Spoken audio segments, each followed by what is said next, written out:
السلام عليكم ورحمة الله وبركاته. ازيكم عاملين ايه؟ يا رب تكونوا دايما بخير وفي احسن حال. في فيديو النهاردة هشارك معاكم شوية اضافات او extensions مهمة جدا جدا هتحتاجوها كديزاينرز، وخصوصا لو انتوا UI UX ديزاينرز. ساعات كده لما بنفتح اي بورتفوليو او اي موقع عامة بتشدنا درجات الوان معينة او نوع خطوط مثلا مستخدمينها او ايقونات، وبنبقى عايزين بقى نعرف ايه نوع الخط ده بالظبط، او مثلا الخط ده معمول ريجولار ولا بولد ولا وكمان بنبقى عايزين نعرف درجة اللون دي مثلا ايه هي الدرجة بالظبط، ايه هو الكود بتاع الدرجة دي، او نجيب مثلا الايقونات دي منين، وحاجات زي كده كتير. والموضوع ده بياخد وقت مننا كبير جدا، وساعات برضو ما بنوصلش، او في اكتر الاوقات ما بنوصلش للون اللي احنا عايزينه او للخط اللي احنا عايزينه، وبنضطر ان احنا نستخدم مثلا اقرب حاجة ليه. في فيديو بقى النهارده انا هشارك معاكم شويه اضافات كده هتسهل عليكم الموضوع ده جدا جدا، وهتساعدكم كتير ان انتوا تنجزوا الحاجات دي بشكل اسرع، ومش تاخد منكم وقت خالص ولا اي مجهود. وقبل بقى ما نبدأ الفيديو ما تنسوش ان انتوا تعملوا سبسكرايب لو لسه ما اشتركتوش في القناة، وكمان تفعلوا زر الجرس عشان يوصلكوا كل جديد. كمان ما تنسوش ان انتوا تعملوا فولو على الانستجرام لو لسه ما عملتوش، عشان ما يفوتكوش اي حاجة جديدة بتنزل هناك. غير كمان ان الفترة الجاية بإذن الله هشارك معاكم حاجات مختلفة على الانستجرام، وهنعمل كده شوية حاجات مختلفة ان شاء الله تكون مفيدة جدا بالنسبة لكم. فما تنسوش ان انتوا تكونوا عاملين فولو هناك، وكمان تشتركوا هنا في القناة. ولو الفيديو ده كان مفيد بالنسبة لكم ما تنسوش ان انتوا تعملوا لايك وتشاركوه مع صحابكم المهتمين بالديزاين. ويلا بقى نشوف ايه هي الاضافات اللي انا هشاركها معاكم. اول حاجه بقى هنعملها هنحتاج ان احنا نفتح الكروم ويب ستور زي ما انتم شايفين كده، وهنبدا ان احنا نبحث هنا عن الاكستنشن او الاضافه اللي احنا عايزينها. احنا محددين هنا الاكستنشنز زي ما انتم شايفين، هنبحث هنا بقى عنهم. اول اضافات هشاركها معاكم هي الاضافات الخاصه بالالوان. انا فاتحه زي ما انتم شايفين كده اكتر من موقع مختلف هنطبق عليهم الاكستنشنز او الاضافات بتاعتنا، علشان نشوف ازاي ممكن نستخدمهم في المواقع دي. فاول بقى اضافات اشاركها معاكم هي الاضافات الخاصه بالالوان. ممكن نفتح اي موقع من المواقع دي مثلا نكون بنشوف من عليها حاجه او ايا يكن، فنلاقي ان في لون معين احنا محتاجين ان احنا نجيب نفس درجة اللون بالظبط، لكن مش عارفين نجيب ايه هي درجة اللون بالظبط اللي هم مستخدمينها. فعشان كده هشارك معاكم 3 اضافات ممكن ان احنا نستخدمهم علشان نقدر نجيب الالوان اللي موجودة في المواقع دي. انا حابة ان انا ابحث معاكم عن كل اضافة من هنا علشان تظهر قدامكم الايقونة بتاعة الاضافة، لان في اضافات كتير قوي متشابهة في الاسماء لكن ما بتكونش نفسها هي. فعشان كده هنبحث عنها دلوقتي مع بعض علشان نشوف شكلها عامل ازاي. اول اضافة معانا هي اسمها color pick. هي اول واحدة موجودة دي هضغط عليها. بعد كده هضغط على add to chrome واضغط على add extension.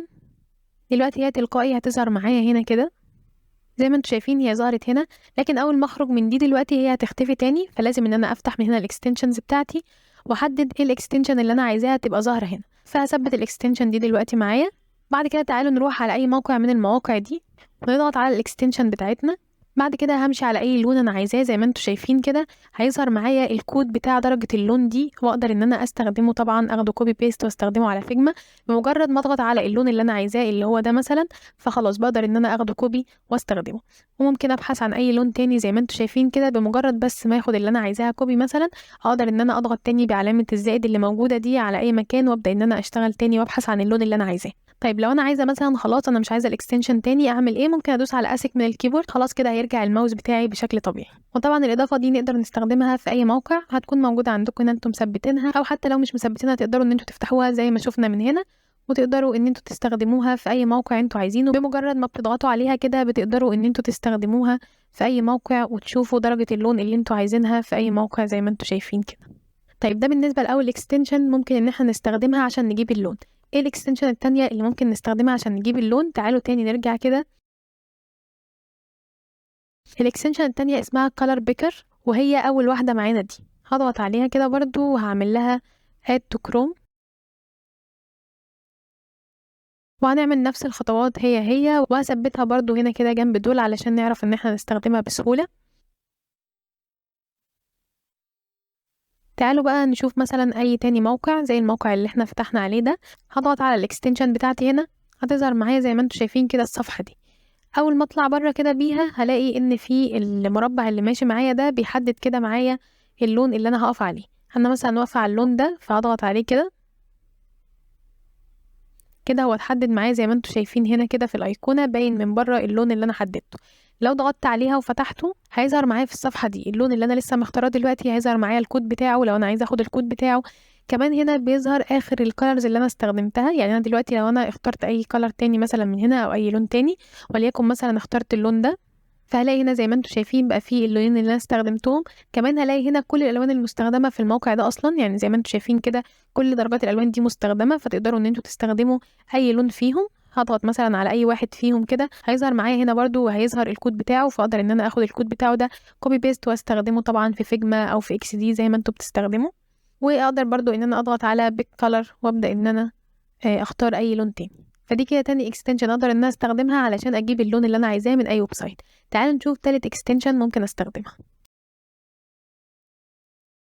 الانستاك ستايل جايد هي من الاكستنشن المميزه جدا جدا اللي ممكن تستخدموها. تعالوا كده نضيفها للكروم، طبعا ده شكلها برضو زي ما انتم شايفين كده. تعالوا نضيفها برضو للكروم ونعمل نفس الخطوات تاني بسرعه ونشوف هنعمل بيها ايه. تعالوا نروح على اي موقع من المواقع اللي احنا مستخدمينها هنا. هضغط بقى هنا كده على الايقونه من هنا. زي ما انتم شايفين هتلاقوا كل الالوان اللي موجوده في الباك جراوند هتلاقوها موجوده هنا، وكل واحده بالكود بتاعها تقدروا ان انتوا برضو تعملوها كوبي بيست. فهنا بيجمع كل الباك جراوند كولرز زي ما انتم شايفين، اي لون موجود هنا في الباك جراوند هتلاقوه موجود. بعد كده لو نزلنا تحت شويه هنلاقي كمان الالوان اللي هي بتاعه التكست، فكل النصوص اللي مكتوبه هنا هتلاقوا الالوان بتاعتها موجوده زي ما انتم شايفين كده، فتقدروا ان انتوا تاخدوا درجه اللون بالظبط. ولو نزلنا تحت كمان شويه هنلاقي موجود نوع الخط اللي هم مستخدمينه في الموقع هنا، واحجام الخط كلها. يعني مثلا حجم الخط ده 120، حجم اللي بعده كان 32، حجم اللي بعده مثلا 24 وهكذا. فجاب الخطوط المستخدمه والحجم بتاع كل خط واللون كمان الكود بتاع اللون، فتقدروا ان انتوا تستخدموه من هنا. فده كده كان تالت واحد. زي ما انتم شايفين تقدروا ان انتوا تجيبوا كل الالوان. لو انتوا حابين تشوفوا كل الالوان بتاعه الموقع مره واحده سواء الباك جراوند او التكست او كده، تقدروا ان انتوا تجيبوها من الاكستنشن دي. وطبعا زي ما قلت لكم هتلاقوا كل اكستنشن شغاله مع كل المواقع. هتلاقوا الالوان هنا هي متغيره على حسب الموقع، والالوان بتاعه التكست كمان متغيره، وكمان هتلاقوا هنا الخطوط المستخدمه بالاحجام بتاعتها وبالاكواد بتاعه الالوان بتاعتها. تعالوا بقى دلوقتي نشوف ايه هو الاكستنشن اللي ممكن استخدمه علشان اعرف ايه الخطوط اللي هم مستخدمينها او ايه نوع الخط اللي هم مستخدمينه في كل المواقع اللي احنا شايفينها دي. الاكستنشن اللي احنا هنستخدمها هي اكستنشن اسمها وات فونت، وهو ده الشكل بتاعها. اول ما تبحثوا عنها ممكن ما تلاقوهاش بالظبط، لكن حاولوا بعد ما تبحثوا عنها تنزلوا تحت شويه كده وتشوفوا الريليتد اللي موجوده تحت، هتلاقوها موجوده فيهم.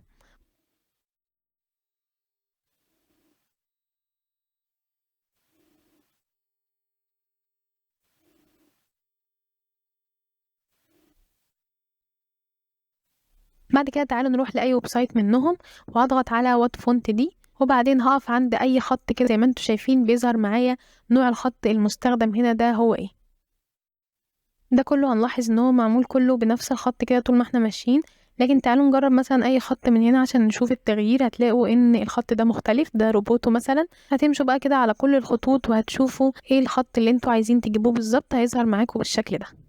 لو جربنا بقى كمان ان احنا نضغط على اي خط، يعني أنا دلوقتي مثلا شفت الخط ده، ممكن ان انا اضغط عليه بالشكل ده هيظهر عندي كل المعلومات زي ما انتم شايفين الخاصة بالخط، ايه هو الخط وكمان الستايل بتاعه، الحجم بتاعه واللون بتاعه، الفاميلي بتاعت الخط، كل حاجة هتلاقوها موجودة.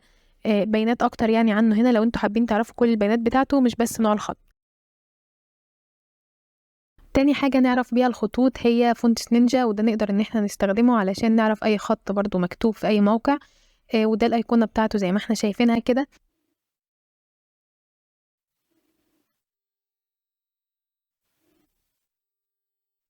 لو بقى رحنا على اي موقع زي الموقع اللي احنا فيه دلوقتي ده وضغطت على نينجا فونتس كده هيفتح معايا الصفحة دي. هضغط على نيكست، بعد كده ستارت، هيظهر معايا اللي انتوا شايفينه ده. تعالوا كده هروح على اي خط من الخطوط دي واقف عليها، هيقول لي ان الخط ده اوبن سنس زي ما انتوا شايفين كده. كمان شوية معلومات تانية عن الخط زي حجم الخط واللون بتاع الخط والمسافة ما بين السطور والحاجات دي. لو عدينا على اكتر من واحد هنلاقيه بنفس الشكل ده.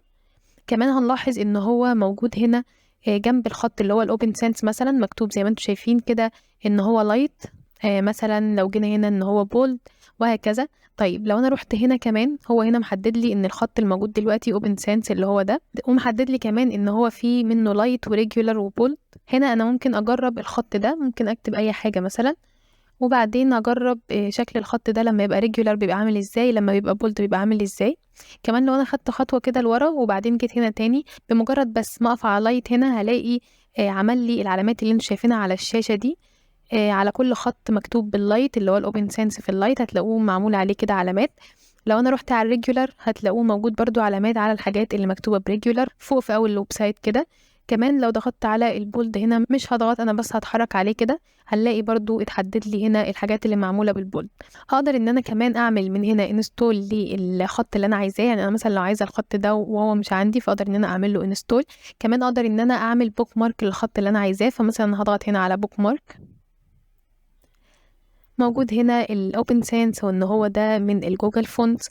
انا ممكن اكتب بقى هنا اي اسم، مثلا خلينا نكتب اي حاجه، اسم للخط اللي انا هسيفه هنا او للفايل بتاعي، واضغط على سيف. هلاحظ هنا عند المنطقه بتاعه السيف دي او الايقونه بتاعه السيف دي هلاقي في واحد كده، ولو ضغطت عليه هيظهر هنا ان معايا في وان بوك مارك بس اللي انا لسه عاملاه في الفايل ده اللي انا لسه عاملاه دلوقتي.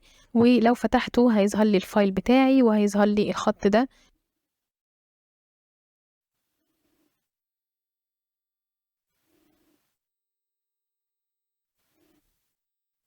وممكن كمان لو انا بقى مش عايزه اخليه هنا خلاص في البوك مارك، ممكن ان انا احذفه بكل سهوله كده، وكده هو ما بقاش موجود ونقدر ان احنا نضيفه من جديد في البوك مارك. طيب الايقونه اللي جنب السيف هنا لو ضغطت عليها هقدر ان انا اغير في الاعدادات بتاعه الجزء ده كده. فمثلا اقدر ان انا مثلا اعمله نهاري زي كده، او اقدر اعمله ليلي. كمان هقدر ان انا اغير في الايقونه اللي بتظهر هنا. لو ركزتوا مع الايقونه اللي موجوده هنا بتاعه النينجا، فاقدر ان انا اغير الايقونه زي ما انا عايزه واظهرها بالشكل اللي انا عايزاه.